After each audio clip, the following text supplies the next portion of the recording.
Chamo-me Carlos Mota Santos, licenciei-me em Engenharia Civil, sou atualmente o Chairman e CEO do Grupo Mota-Engil.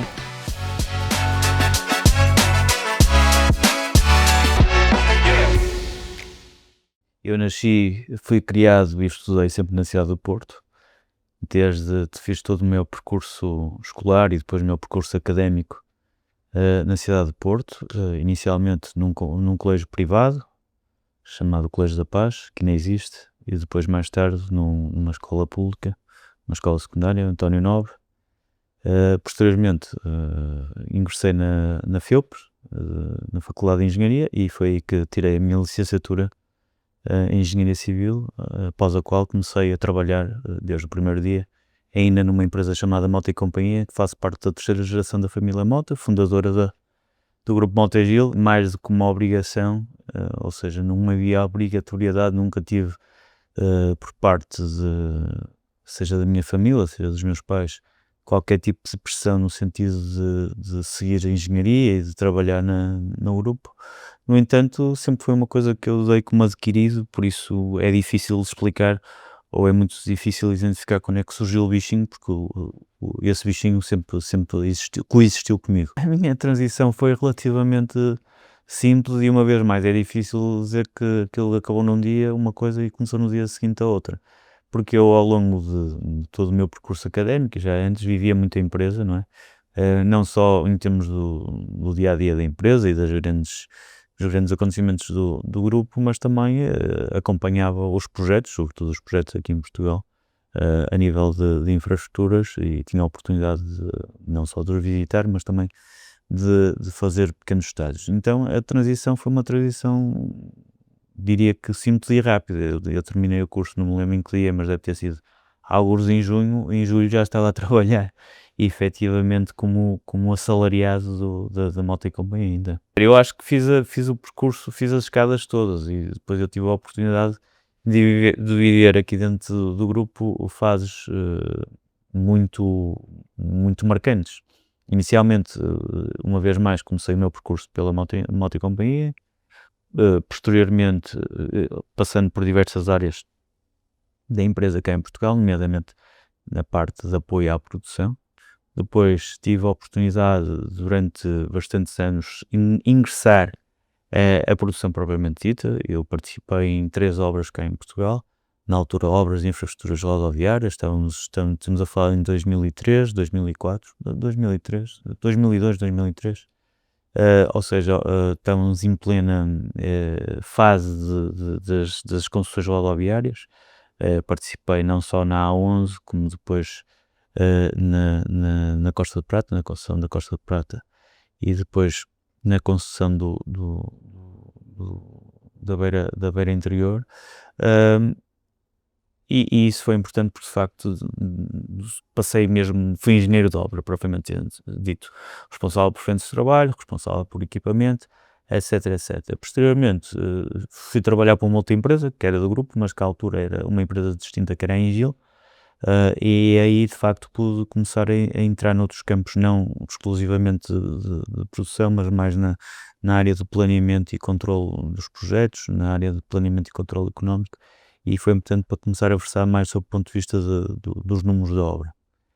A seguir, tive uma nova aventura de produção, fui trabalhar durante 2 anos para a Polónia, onde de facto fui novamente engenheiro de obra, num contexto bastante distinto, não é? A começar pela língua, que foi um desafio muito grande, e também todo envolvente. Era uma obra que era uma autoestrada em Konin. Konin é mais ou menos no centro da Polónia, em consórcio com uma grande empresa que é a Strabag, uma empresa muito maior do que nós éramos na altura.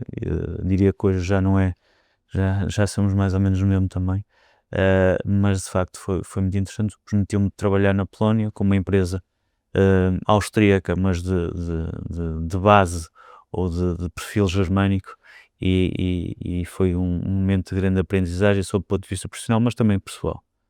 Depois regressei a Portugal, fiz um MBA, e comecei a ingressar noutras áreas que não exclusivamente a produção, sobretudo áreas técnicas, áreas de planeamento e controle, a área de controle de gestão permitiu-me conhecer bem a África nessa altura, porque estávamos num pós-processo de fusão entre as duas empresas e a fazer uma harmonização dos procedimentos, sobretudo sob o ponto de vista do controle económico e de sofisticação, ou cada vez mais sofisticação, daquilo que é absolutamente essencial, que é a gestão financeira dos projetos. A par do MBA, pronto, a minha carreira foi progredindo e passados uns anos ascendi ao Conselho de Administração da construtora e depois mais tarde comecei a ter novos desafios, nomeadamente desafios relacionados com mercados que estavam por abrir ou que queríamos abrir na América Latina, onde passei uma parte significativa da minha carreira, para além de outras áreas, nomeadamente a área do ambiente e dos esportes, das quais eu também passei bastante tempo. Eu diria que o grande desafio que eu tive, mas confesso-lhe também nunca foi uma coisa que me preocupasse muito, foi de facto, eu acho que o facto de ser da terceira geração obrigou-me a ter que provar, obviamente que não escondo que me deu outro tipo de oportunidades, porque tive desde o primeiro dia a oportunidade, desde que o quisesse e cumprisse de trabalhar, mas por outro lado achei que durante este percurso tive que provar várias vezes que era merecedor não só das oportunidades, mas também era merecedor depois do percurso que estava a fazer isso, quer dizer, é uma coisa que nunca me apoquentou na vida, e uma coisa que eu posso dizer e afirmar até com bastante orgulho. O grupo conhece muito bem, as pessoas do grupo conhecem muito bem, eu conheço bem as pessoas do grupo e acho que há uma grande cumplicidade entre mim e as nossas pessoas e uma grande confiança de parte a parte, por isso nunca foi uma coisa que me apoquentou muito e além de mais, eu desde miúdo que ouvia um ditado, que era um ditado que a mim me irritava profundamente, que era o primeiro a pé, o segundo a cavalo e o terceiro a pedir. Ele começou o terceiro, eu sempre disse, eu a pedir não vou andar, por isso eu vou não só montar o cavalo, mas vou fazer com que o cavalo evolua e passarmos a ser um grupo cada vez e contribuir para que sejamos um grupo como somos hoje, um grupo muito mais forte, muito maior e muito mais rentável. Os principais desafios da MotoGP são inserir-se neste mundo que é um mundo que é hoje muito conturbado e com grande imprevisibilidade. O fator que mais perturba uma empresa como nós ou qualquer outro grupo económico é a falta de previsibilidade. De facto, hoje nós temos que traçar a nossa estratégia num quadro de grande imprevisibilidade e de grande instabilidade no mundo. Basta ver o que é que estamos a assistir neste início de ano, do turmoil que estamos a viver, não só sob o ponto de vista geopolítico, geoestratégico, mas depois o efeito que isso tem efetivamente na economia real e nos mercados financeiros. Dito isto, cada mercado, cada geografia tem os seus desafios particulares, porque todas estão em fases distintas de evolução. Nós trabalhamos em mais de 20 países, entre a África, a América Latina e a Europa, e todos têm os seus desafios particulares. E eu acho que dos vários fatores positivos que nós temos é a nossa capacidade, não só de nos sermos vistos como locais, ou seja, de nos adaptarmos e aculturarmos a realidades muito específicas, de fazer parcerias, mas ao mesmo tempo de sermos sempre a Mota-Engil com a nossa capacidade não só de execução, a nossa capacidade de inovação e a nossa capacidade de entregar em tempo e em qualidade. E nesse sentido, os desafios são distintos, sendo certo que o desafio é sempre manter a ambição, que eu acho que nós achamos que é uma das nossas principais armas e as nossas principais marcas diferenciadoras, é sermos ambiciosos, mas sermos ambiciosos com qualidade e com capacidade de entrega, porque a nossa melhor ferramenta comercial é entregar e executar, que é a maneira de termos não só de provar a nossa qualidade, mas depois de perpetuar-nos num tempo. Mas, como lhe digo, em todos os países há os seus desafios. Cá em Portugal estamos a enfrentar um início de ciclo de investimento, sob o ponto de vista de infraestrutura, ambicioso. Acho que há desafios, nomeadamente, de facto, passar do planeamento a uma realidade, ou seja, é preciso haver a ação política e a vontade política para que isso aconteça. E depois, obviamente, fazendo isso, há vários desafios, nomeadamente, sob o ponto de vista de recursos humanos. Eu acho que nós em Portugal, e não é este governo em particular ou qualquer outro, nós em Portugal perdemos em discussões e temos um período de discussão e de planeamento que por vezes não tem fim, basta ver No caso do aeroporto, não quero falar muito, mas há quantos anos falamos sobre o aeroporto? Eu estava na faculdade, já se falava do aeroporto,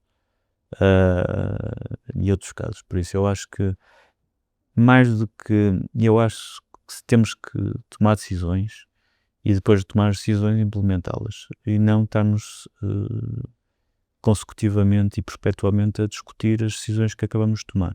Isso sob o ponto de vista do país. Mas e depois o país, obviamente, eu acho que a engenharia portuguesa, não, eu tenho a certeza que a engenharia portuguesa é uma das melhores engenharias do mundo. Eu digo isto muitas vezes e digo com conhecimento de causa.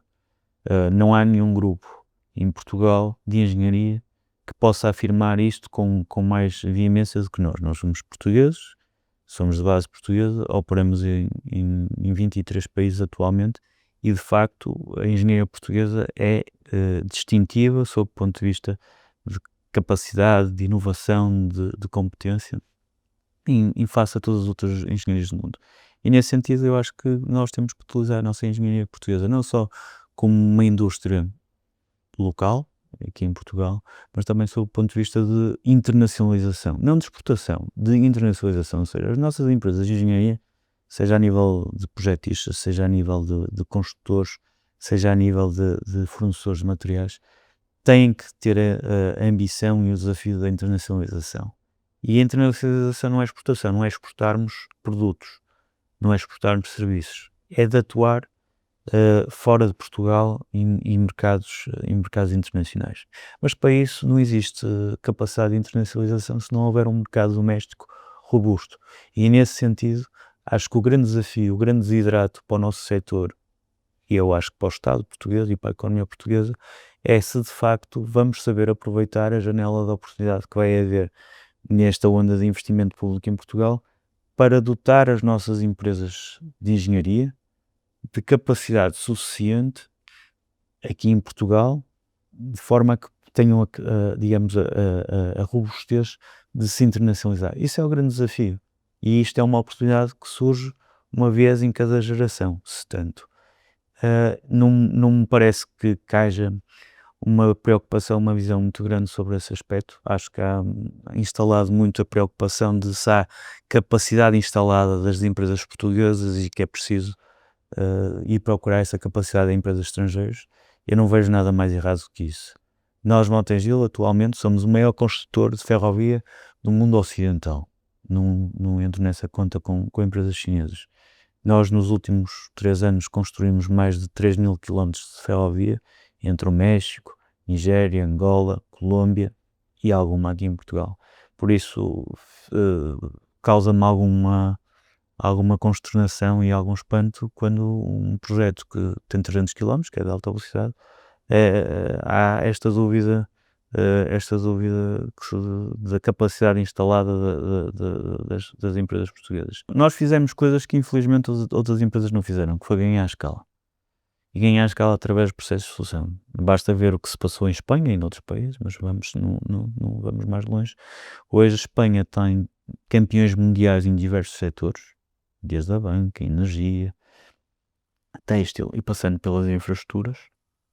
E no caso concreto das infraestruturas, que se for ver o top 10 das maiores empresas do mundo, seguramente figuram lá pelo menos 3 espanholas. Como é que eles ganharam escala? Através de processos de fusão. Várias empresas juntaram-se e tornaram-se empresas maiores. Cá em Portugal, infelizmente, só o caso da Mota-Engil, que se juntou, a Mota era a terceira empresa, a quarta empresa a nível nacional em 99. A Engil era a terceira, ou seja, a Mota era mais pequena que a Engil, curiosamente, e as duas fundiram-se e passaram a ser a primeira, ou seja, ultrapassaram as duas maiores, a Teixeira Duarte, que na altura era a segunda, e uma que já nem existe, que é a Soares da Costa, que era a primeira.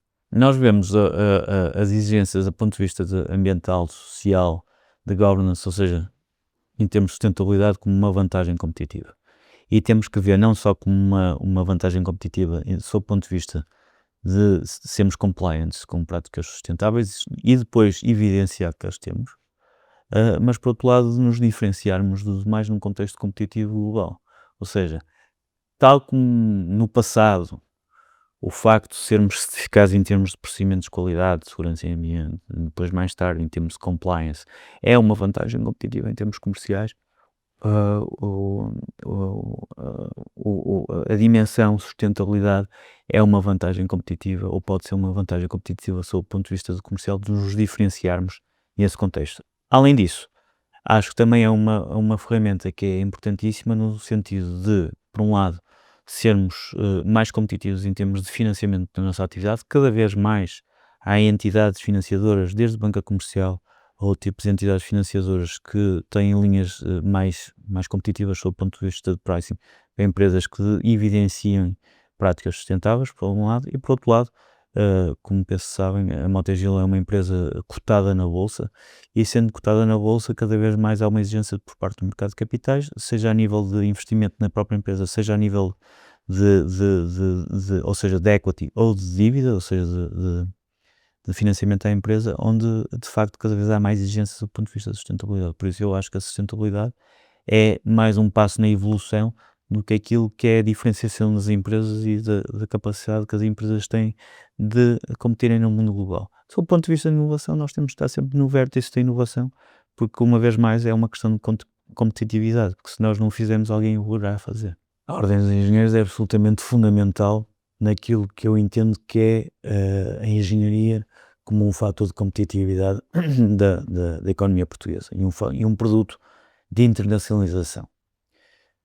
Eu acho que a Ordem dos Engenheiros é, a par de, provavelmente, do LUNEC, a nível de engenharia civil, é a marca de qualidade, é o selo de qualidade da engenharia portuguesa, sob o ponto de vista do que é ser engenheiro, sob o ponto de vista da profissão da engenharia, e nesse sentido é uma entidade que, para além de reconhecida, tem tido nos últimos anos um papel cada vez mais interventivo e positivo na afirmação da engenharia portuguesa em Portugal, porque também é esse desafio de afirmarmos a engenharia portuguesa em Portugal, mas também de representatividade e da promoção dessa mesma engenharia e todos os seus atores no contexto global.